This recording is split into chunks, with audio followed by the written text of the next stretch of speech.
rocking with Ghetto Report. Ghetto Report. Ghetto Report. Ghetto Report. Ghetto Report podcast.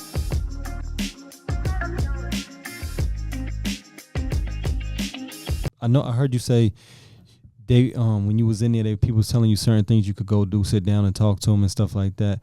Did you went and did that before? Mm-hmm. And what happened? I didn't want. So you try to play games with them? Yeah. And give them some bullshit. Well, I gave them some homicides, but I just didn't give them the homicide what my codefendant was involved in because this is my codees. Yeah. So now, So what homicides you give them? Old bodies, people's already When dead. when you first went to jail? Yeah. Listen, if you put up my docket sheet, Yeah. you're gonna see I had a 5K1 letter, and it's talking about the murders in the state the first time. The first time. But how many was at that time? Like 10. 10. Yeah. Okay. But the thing was, I didn't give up the 2, so it was like, okay, why you ain't tell us about this? I don't know nothing about that. Yeah. Your codefendant over here bragging about that. Well, I don't have nothing to do with that. Yeah. So the judge, by me and Birdman, talking about this certain gun I had. Oh, on the on wiretap. On wiretap. The Calliope. Right. Yeah. They go get that gun. They got checked for ballistic and it's dirty. Okay. But that came out later. Right. Okay. Yeah. So by me pleading out, I'm thinking I'm gonna get 20 years. Yeah. So while I'm waiting to get sentenced, the dude I was cool with in the jail go wear a tape recorder on my codefendant. Codefendant thinking, well, this was Gangsta partner. Gangsta was in his dorm with him, so I guess it's cool. And they get to talking. Yeah. Listen, man, your friends are your friends. Like I always tell you, your friends not my friends. Don't bring them around me. Yeah. You older than me. Why you ain't take that stance? Yeah. So now I got to get a life sentence. You getting 40 years. Yeah. Everybody else got 5, 11, 7 years. So your co-defendants knew you went to go give them them bodies that on the dead. They knew. Right. Yeah. They did too. Or? No, none of them never talked. Went to the brief. None of that. Yeah. I was see, like I say, we only had a conspiracy to 6 ounces of heroin. Yeah.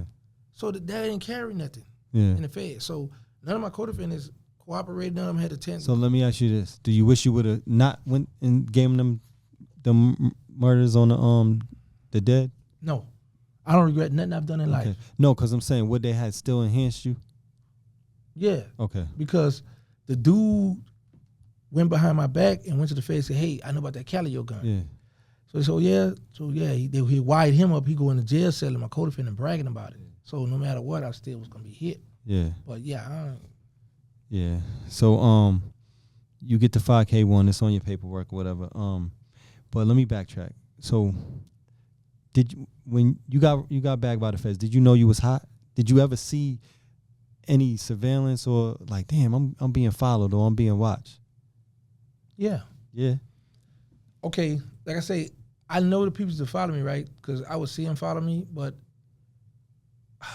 I go with this. Like, if I'm going by a female, I would pick up speed to lose them, Mm-hmm. back off. But if I'm going to the mall or going somewhere, I'm like, yeah, I'm gonna let them follow me because if my enemies pull up, at least they gonna know who got me, or they might step in. I got some reinforcement, whatever, you know. Yeah. So I used to play them little crackhead games, and later on, I found out that the feds said they couldn't take pictures of me, and they couldn't really get me because of me always picking up speed. And they got the new law out there: if you pick up speed, you can't pursue the situation because if a wreck or something happen, they're gonna be on them. So basically, sitting down with them, they was like, "Fuck you! You didn't give us these 2 bodies. We're gonna enhance you." No, it didn't go like that. After I sat down with them, okay, the motion, everything in play. Mm-hmm. So we waiting to get sentenced one day. But now while we waiting to get sentenced, this other guy, he working. He's trying to get out of jail. He was looking at 10 years for armed robbery, for a bank robbery or something. He ain't want to do the 10, so he like, man, I'm about to get my time cut. I'm gonna go hit him. Talk about my co-defendant. So he go to Fed, hey, I know I got something for y'all. I got something on y'all. Y'all gonna like, oh yeah. So they wire him up. He go in the cell. Co-defendant feed into it. Yeah. So now all my other co-defendants had been sentenced already, but they wasn't implicated in that situation. Yeah. So the judge say by the preponderance of the evidence, I feel you guilty for it and just enhance me and give me a life sentence. I was never indicted or charged for these murders. And the prosecution, the DA, they asked for it? What? They asked for the enhancement too? Yeah, they filed. Oh, yeah. Okay. Yeah, they filed. Okay. They the ones that filed for it. Do you still do you speak to any of your co-defendants or they out? All of them's out? Yeah, everybody was on before me. I was the last one to get out. Okay. No, not no more. I used to, but the last one I was in communication with, he proved some old shady stuff. You know, women like you like I'm rocking with you, boy. I love you. I'm happy you made it home. But then I'm like, well, come on my show, let's talk. You know, because people want to hear from you. Now I'm gonna wait till I get all paper to do interviews. But then you turn around and go jump on somebody else's podcast and do an interview. What codefendant is that? Blabber. Okay. You know, something like, you on the phone with your little brother, I love you, blah, blah, blah, happy you made it out, da, da, da, da. Well, come on the show, let's talk. Mm-hmm. Nah, I'm going to wait till I get all paid, I don't want to do that. And right after you go jump on my homie Johnny Boo podcast. Yeah. So I'm like, you on the phone, tell me how much you love me, you happy today, but you showing this. Yeah. All right, I'm going to back up off you then. How much time did he do? He did 22 years. The person with a Y on him? Yeah. Okay. Yeah, he did 20-something years, 22 years.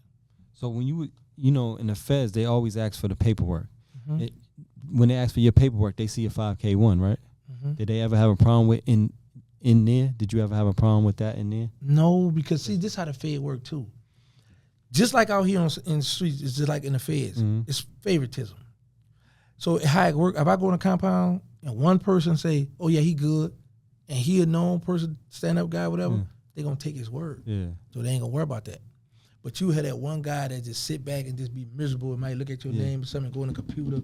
Oh, they look you up. Yeah, because they got a computer, go look, but my stuff wasn't in the computer, nothing. Yeah. So you had to go to court and get my paperwork. And then I was never one of those guys that make noise in the prison. Yeah. So usually the ones who make noise, that's the one they investigate. Yeah. So I never had a problem, you know. The whole time, nobody never said anything. No. Yeah. Why you wasn't in the computer? Because I never testified. Okay, yeah. You know what I'm saying? And once you testify to someone and you file a motion, or if the person file a motion to get back in court, it's going to say, such and such testified, and this was critical, so I want to give, I need a new trial or whatever because of this. Yeah. Blah, blah, blah. So I didn't have a situation, so my name not going to show up on the computer. Right. You know, and if you go now you had to go get my paperwork. So now what happens is you go get the paperwork, the only thing you're going to see is, okay, he gave up bodies in the state. Mm-hmm. So nobody didn't go to jail. Yeah. So you had a situation, but like I said, I never was one of those ones that check people's paperwork in prison, run somebody up top because I know he testified. I never was like that. So people was never on my trail like to go investigate me. I'm caught up in this fast life. Every morning night I pray. Gotta make it out some way. Put a smile back on my mama's face.